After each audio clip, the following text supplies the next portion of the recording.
ಗಾತ್ರದ ಬಜೆಟ್, 1 ಲಕ್ಷ ಸಾಲ, ಕುಳಿತೆ 3.5 ಗಂಟೆ ಬಜೆಟ್ ಓದಿದ ಸಿಎಂ.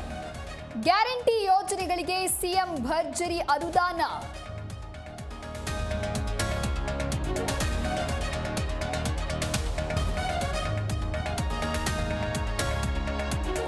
ಗ್ಯಾರಂಟಿಗೆ ವಾರಂಟಿ ಕೊಟ್ಟ ಸಿಎಂ ಸಿದ್ದರಾಮಯ್ಯ. ಈ ಬಾರಿ 51,000 ಕೋಟಿ ಗ್ಯಾರಂಟಿಗೆ ಮೀಸಲು. ಗೃಹಲಕ್ಷ್ಮಿಗೆ 28,608 ಕೋಟಿ, ಗೃಹಜ್ಯೋತಿಗೆ 10,000 ಕೋಟಿ ಅನುದಾನ.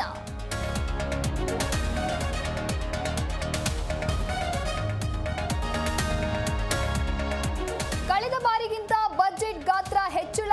ಈ ಬಾರಿ ಇದು ಪೂರ್ಣ ಬಜೆಟ್ ಮಂಡನೆ. ಸುದ್ದಿಗೋಷ್ಠಿಯಲ್ಲಿ ಸಿಎಂ ಸಿದ್ದರಾಮಯ್ಯ ಹೇಳಿಕೆ.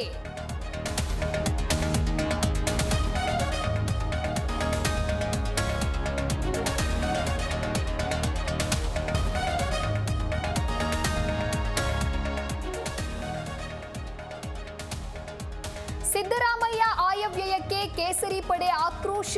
ಜಮೀರ್ ಬಜೆಟ್ ಎಂದು ಯತ್ನಾಳ್ ಲೇವಡಿ. ಜಿನ್ನಾ ಆತ್ಮಕ್ಕೆ ಶಾಂತಿ ಅಂತ ಸಿಟಿ ರವಿ ಕಿಡಿ.